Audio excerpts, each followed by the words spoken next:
record this. We can see it if they want to later. Here we go. I need to share screen. And I will tell you guys that you are still more than welcome to turn in your there's 3 questions for homework today, and you're still more than welcome to turn it in, especially if you want me to like check it. But if you come to Zoom, I'm gonna like count that as your work for the day. So like you 8 or 9 people who are on Zoom, if you're like, you know what, I totally understand what Miss Lindell just taught us. And if you're like, I want to skip out on doing those 3 problems, because that's just 3 problems that I didn't know how to do, feel free to do that. And then I just give you credit. But if you're like, man, I really want to know if I got those right, then feel free to turn it in still and I'll give you feedback. But I'm going to give you credit for just being here. So basically today's lesson is on graphing. And I know it's a little bit weird that I maybe didn't start with this. Usually in Algebra 1 you start with graphing, but since people were so used to substitution, I thought I would start with that and then go to graphing. Basically what I want everybody to remember is that substitution is actually just using algebra to solve for what a graph would be anyway. Like, so this right here, we could use substitution if we want. I'm not going to, but we could. And if we use substitution, we would get the same thing as if we graphed, but here, these are just 2 lines. And when we graph them, we're gonna be looking for the place where the lines meet. Is that okay for everybody? Yeah. Sweet.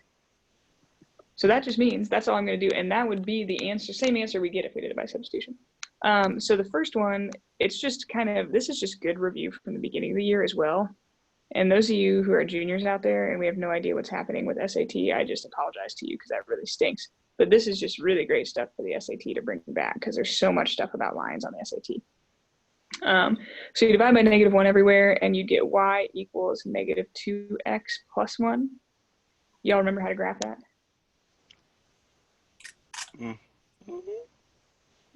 Maybe? Yes. Yes. Yeah. Excellent. You guys remember how you 1, put a dot, and then it's like down 2 over 1. So like down 2 over 1, I'm going to put a couple dots on there. That ringing a bell, everybody? Doing good. So that guy. And then you would have to get the other equation. I'll do this one then. I don't know. Brown. You have to add x, and then we're going to have to divide by 3 everywhere. So we always have to get y by itself when we're doing graphing, obviously. Now this is where some people get confused. You have to divide everything by 3, which means you got to put the invisible 1 in there. So 1/3 x plus 8. That means you go up 8 and then up 1 over 3. Now this one's a little bit tricky because right now I'm like, wait, where would those meet? And so I might actually have to take my red one and still follow it up, be like, okay, up 2 over 1, up 2 over 1, up 2 over 1. Okay, they meet right there. So that place right there, the point -3,8 is where they meet. How do you guys feel about that? Good. Sweet. So that, I mean, really today's lesson is just going to be a short review on y equals mx plus b for the most part. And then that is where they would meet. So essentially, anybody need more time on that page? We're good. Speed now for agriculture. Okay, coming down here. So the reason that I want to do something like this is really interesting because if we were to do this by substitution, it'd be so easy because x is already by itself. So you literally just put the 2 in there and go, oh, 3 times 2 is 6, 6 minus 7 is -1. So y would equal -1, and you'd be like, oh, the point is 2, -1. But there's a lot of times where people want you to represent that graphically. Do you guys remember what x equals 2 looks like? What type of line is that? Straight up and down. Yes, there you go, Ty.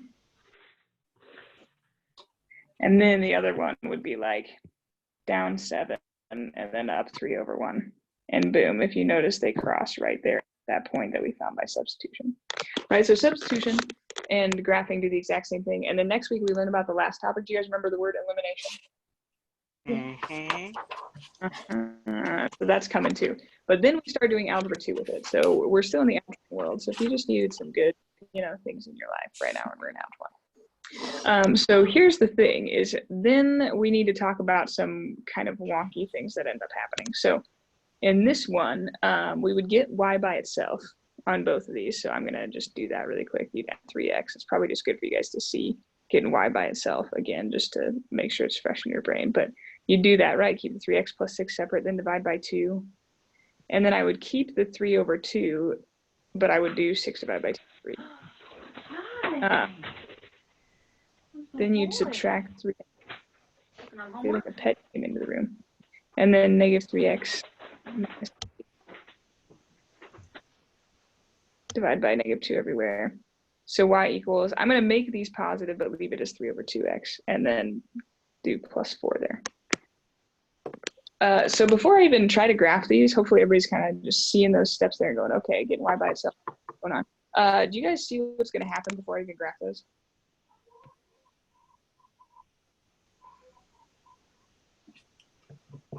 They're not going to touch because they're parallel. Aha, nice. So basically, like literally, I can recognize them parallel because of the same slope that they have, but they're actually really close together, but they're not going to touch. So they're parallel lines, never touch because they got the same slope. So if they never touch, that means basically if we tried to solve it by substitution, we would actually get no solution as well. So maybe at some point we'll have to talk about what that looks like, but that means there's no solution. So basically if they're parallel lines, there would be no solution. I obviously didn't give you any of those in the substitution we already did because I didn't want to like throw anybody off, okay? But there might be some times where you try to do substitution and you get some weird stuff going on and you have no solution. And there's one other scenario. Does anybody know what the other scenario is? When the lines are the same, it's Yes. infinitely many solutions. It is infinite. Nice. So like in this case, if we got x by itself, which this one is like, don't graph it, it's pointless. But if we would actually get y by itself, both of these. So here we'd have to divide by 3 everywhere.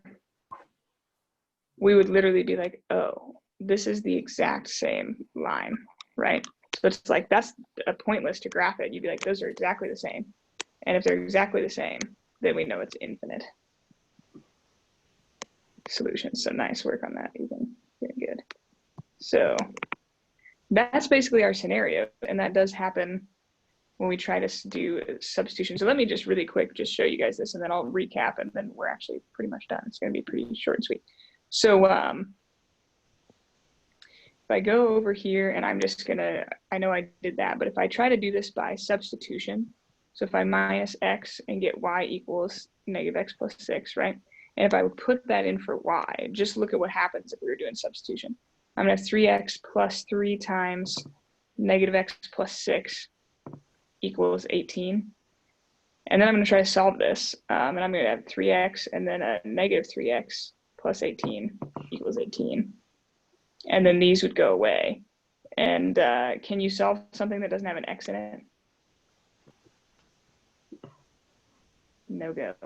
So that's what tells you it's infinite. Now, if we had actually gotten something like, I don't know, like 12 equals 18, then it would have been no solution, like if they would have been unequal. But if you ever try to solve something and your x's go away, you actually know it's one of these weird cases where it's infinite solutions or no solutions. So that means that we have down here, and this is just like a quick guide. If you already get this and you're like, wow, I totally knew this from Alg 1, then just be like, great, thanks, Lindell. And if you're like, wow, I really need this because I didn't remember it, then, you know, jot it down somewhere or take a picture or something. So whenever there's one solution, the lines are going to cross at a point, and every single thing that you guys have done so far has been that, because I haven't given you any crazy ones. If things are parallel, they never intersect. And if things happen to be the same line, they will always intersect everywhere. And so it's infinite solutions. So basically these are you have 3 questions for homework, and these are your 3 choices. But I thought I would just go over that really quick to make sure people kind of felt good about that idea. So that's all there is to that. Actually, I think that's my, yep, that's my whole notes. So boom. Anybody need more time before I come back to Zoom? Nope. Okay. Come back to Zoom. I'm going to stop my share. I'm going to stop recording.